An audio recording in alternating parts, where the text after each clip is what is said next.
Hunter's here to help this time. You come over here. What happened to my power wheeler? You come over here, Hunter. Yeah. Hi. Alright, wait. Right about there and there, just like that. Okay, now pull that out. Now we need to put this crank seal, the new one, in. So you're gonna set it, yep, just like that. And you gotta push it down. Good job. It's not going down on this Didn't go down all the way. Now it's in there down all the way.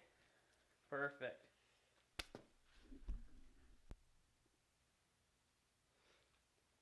So to get this one out, I'm going to hit it in. I've got a 24 millimeter deep socket. You could probably go down to like a 19. But this just fits right in there. You just got to hit it a little bit. There we go. Old one's out. Okay, so the new crankshaft looks good. I'm actually going to take this and go put it in my house deep freezer so that I can shrink it down. And then for when I put the crank bearings on each side, I'm going to put the crank bearings in the oven to heat them up a little bit, or my toaster oven. That way this crankshaft shrinks and the bearings expand, and I can get them over on each side because it's a really tight fit. So I'm going to run in, put this in the freezer for now. Alright, to get the crank bearings on, it's going to be kind of time sensitive. I've got to run down to my freezer and pull the crankshaft out. And then in here, I have the two crank bearings. They've been in here for 20 minutes at 250 degrees. So I got to get my crankshaft set up and get these bearings out of here and on the crank as fast as I can before they cool down.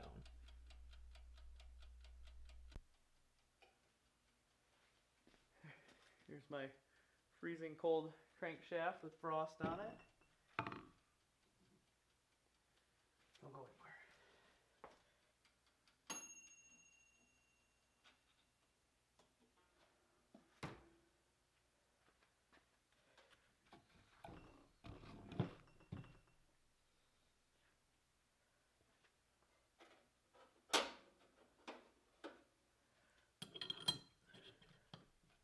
Okay, that one slid down on there perfectly.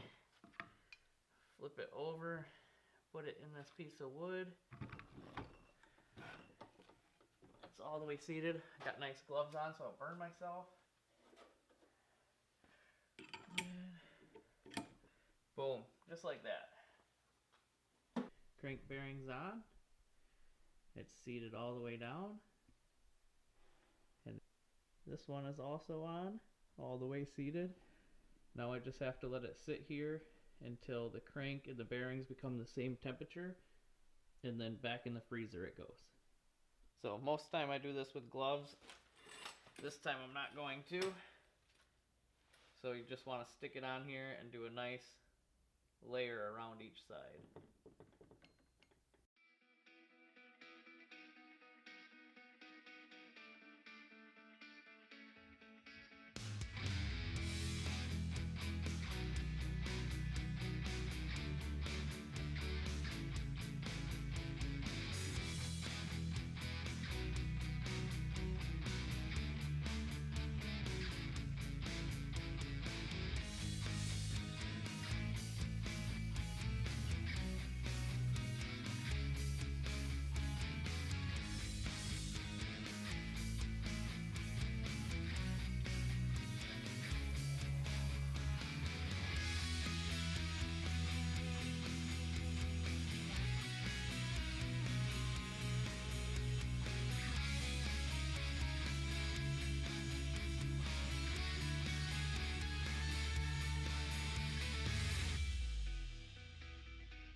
Got a nice ugly bead running around this whole side. And same with this side. It says to get the gasket material on one side. Of course, I do both. And then it says to put all the bolts in finger tight and then let sit for an hour. So I'm going to go ahead and get this crankshaft in. Of course, I just pulled it out of the freezer, so you would not want to stick your tongue on this. Can't put this in backwards. So I got to figure out which side goes where. This is the stator side, which is this side. So I need a couple blocks of wood.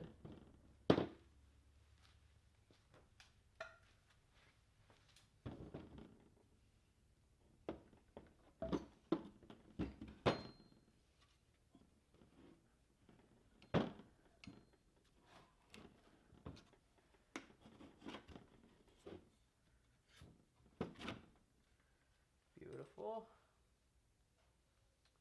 Okay, stator side.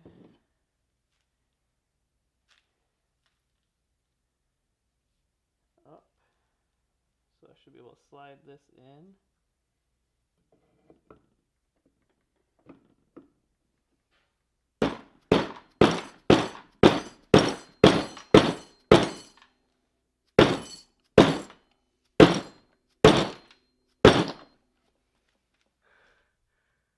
Okay, that's a lot harder than it looks. So I'm gonna end up having to heat this up too.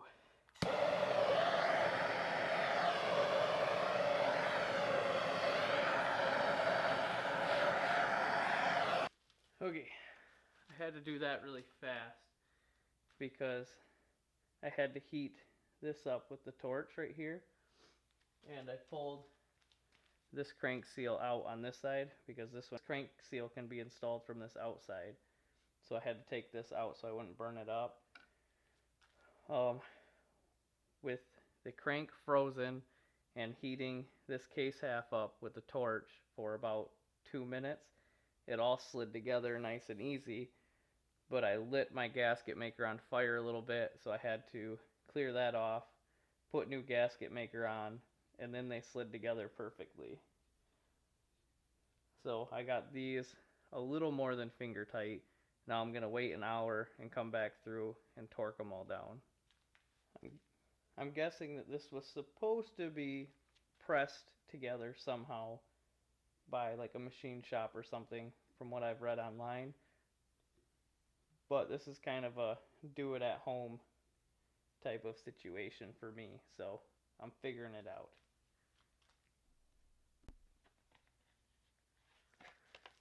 Okay, well, I had it all together, and now I have it split again because I used the wrong gasket maker. So this should be the right gasket maker. This one's a Moto Seal, and it is resistant to all automotive fuels versus the last Permatex gasket maker I had was not resistant to gasoline. And since it's a 2-stroke motor and we have gas in the crankcase, I decided to tear it apart and do it right since I'm already here. So it's split again. I got the other case half in the freezer right now. I'm gonna apply this to this side and the other side, and then I'm gonna heat this up with a torch and get them stuck back together.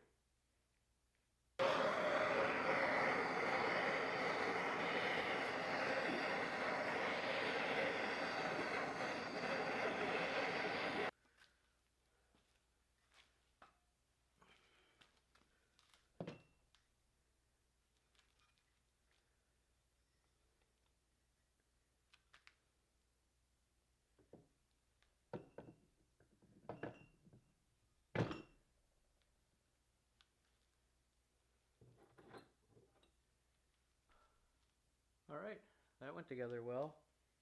Now remember that the crank is frozen. I had this whole case half frozen because this bearing was already installed from my first mess up. So this was all frozen from the freezer. You seen me heat that bearing surface up without hitting any of the sealant I put on there, because the sealant will catch on fire. So I heated that bearing surface up, and with this frozen and that heated up, they just slid right together. Now I have all of the bolts just sitting in there. They're not tight at all, not even finger tight. So I'm gonna wait a few minutes. The instructions say to wait 1 minute and then assemble mating surfaces using normal torque specifications. It's kind of cold in here, so I'm gonna give it about 5 minutes. I gave it a few minutes. I'm gonna go ahead and slightly snug all of these down, all 6 of them.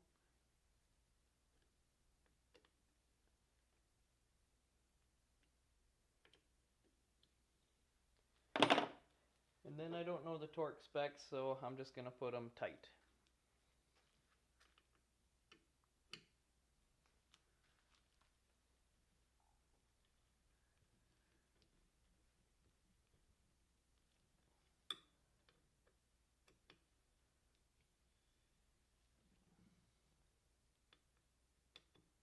Allow 24 hours of cure time. That's written on the box. So that's my least favorite part. Now I gotta wait 24 hours before I even put the rest of this stuff back together, because I don't want to mess with it while it's all setting up.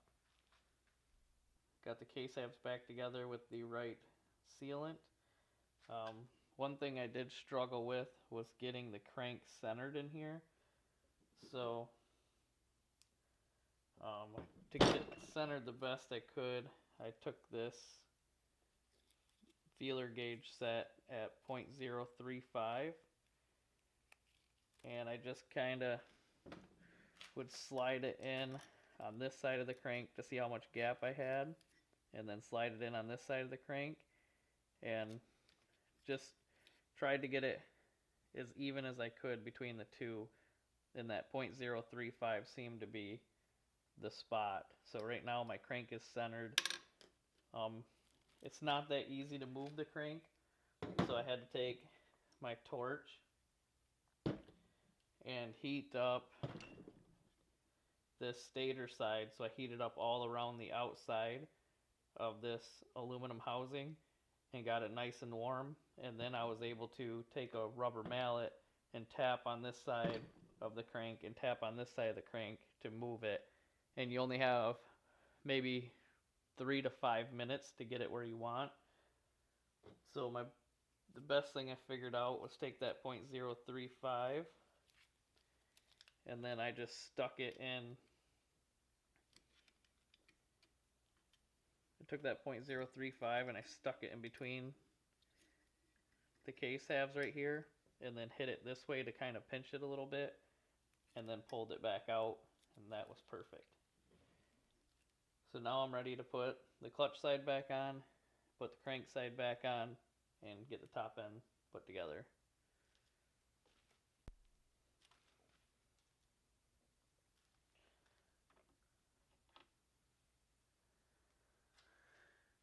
So now I gotta put the crank seal back in, spring side down,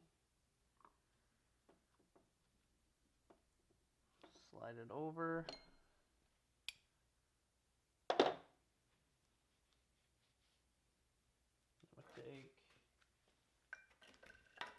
I'm just gonna take a 3/8 extension in my rubber mallet and kind of just keep tapping around the edges until I get it into place. Okay, I got that one tapped back in. Time to put the C-clip in.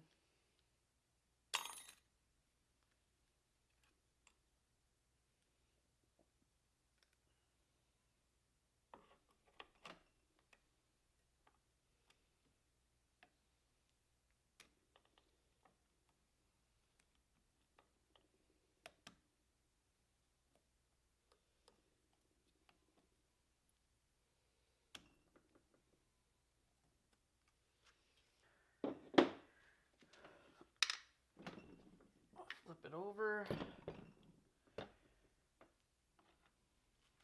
Then spring side on the other crank seal goes down.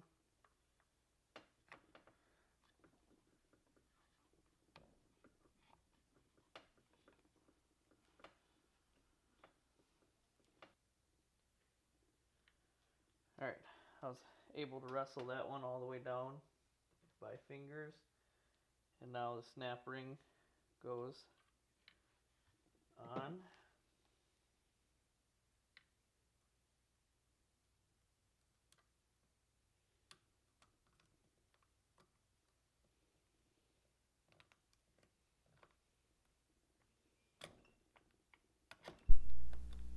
Thank you for watching part 2 of this Polaris Predator 90 video.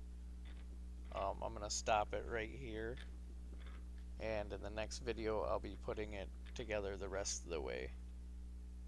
Like I said before, if you were going to be doing just crank seals and not the crankshaft and crank bearings, you can do that without splitting the case halves, because putting the two case halves back together proved to be a pretty challenging task, as you can see from this video, and this video made it look a lot easier than what it actually was.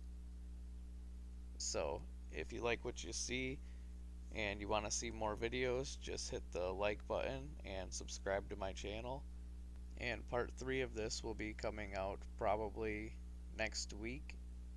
Thanks for watching.